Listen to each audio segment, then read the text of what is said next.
नमस्कार, मैं निशा शर्मा, राजनीति 24 से। बीजेपी कैबिनेट मंत्री उषा ठाकुर और बाबू सिंह रघुवंशी ने प्रेस वार्ता की। इस दौरान उषा ठाकुर ने कांग्रेस पर जमकर निशाना साधा।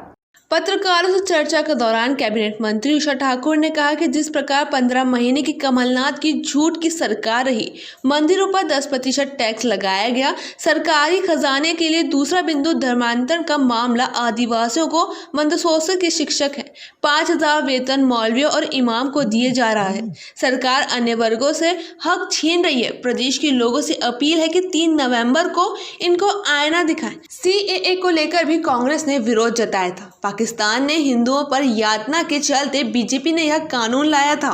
देश के चौथे सजग प्रहरी हैं और आप सबके सामने ये निवेदन करना चाहती हूँ कि कुछ ऐसे मुद्दे, कुछ ऐसी बातें जो देश की एकता, अखंडता को खंड खंड कर देने वाली हों, ऐसी बातों का जिम्मेदार लोगों द्वारा कहा जाना, इस प्रदेश और देश की फ़िज़ा को बिगाड़ने का प्रयास करना, ये बहुत दुखदाई स्थिति मानती हूँ मैं, और मुझे लगता है आप सब भी इस बात से सहमत होंगे। जिस प्रकार से 15 महीने की कमलनाथ सरकार, जिसकी नींव झूठ के आधार पर ही गढ़ी गई थी, कोई वादा वो पूरा कर नहीं पाए और एकता, अखंडता को खंड खंड कर देने की रणनीति उन्होंने बना डाली।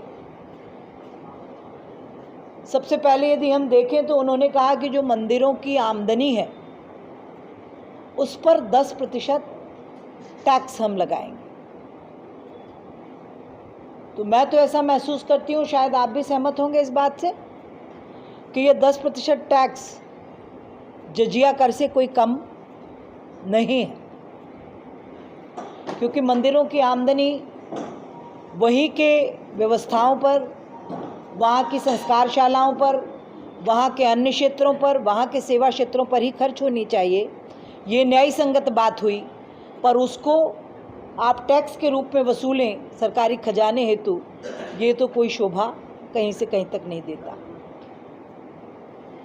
दूसरा बिंदु जो सबसे घातक है, हम सदियों से सुनते आए हैं और जिस संगठन परिवार के हम कार्यकर्ता हैं कि धर्मांतरण ही राष्ट्रांतरण है।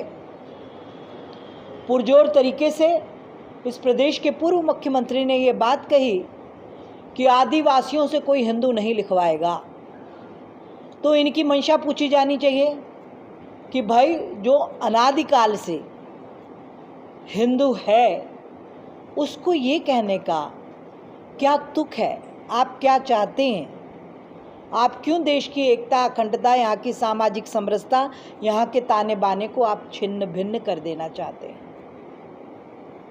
फिर एक बात और उन्होंने उठाई कि मदरसों के जो ध्यान में तो मिलना चाहिए, भोजन सबके लिए मिलना चाहिए, पर ये जो संविधान की अलग परिभाषा करना, बच्चे बच्चे होते हैं, विद्यार्थी विद्यार्थी होते हैं, इसलिए मैं तो कि भाई सबकी सामूहिक शिक्षा होनी चाहिए। धर्म आधारित शिक्षा कट्टरता पनपा रही है, विद्वेष का भाव फैला रही है। सब बच्चों को सामूहिक रूप से समान शिक्षा दी जानी चाहिए। कौन सी संस्कृति पढ़ा रहे बंधु? यदि आप इस देश के नागरिक हैं तो आप देखिए कि सारा कट्टरवाद, सारे आतंकवादी मदरसों में पले और बड़े हैं। जम्मू कश्मीर को आतंकवादियों की फैक्ट्री बना के रख दिया था। तो ऐसे मदरसे जो राष्ट्रवाद से, जो समाज की मुख्य धारा से नहीं जोड़ सकते, उनको हमें समुचित शिक्षा के साथ जोड़कर समाज को सबकी प्रगति के लिए एक साथ आगे ले जाना चाहिए। देखिए, अभी असम में ये करके दिखा भी दिया, ठीक है ना, कि मदरसे बंद। राष्ट्रवाद के बाधा जो भी डालेगा, ऐसी सारी चीज़ें राष्ट्र हित में बंद होनी चाहिए।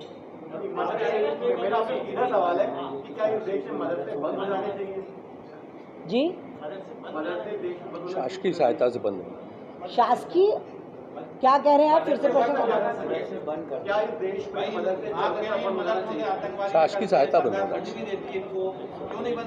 शासकीय सहायता बंद होनी चाहिए।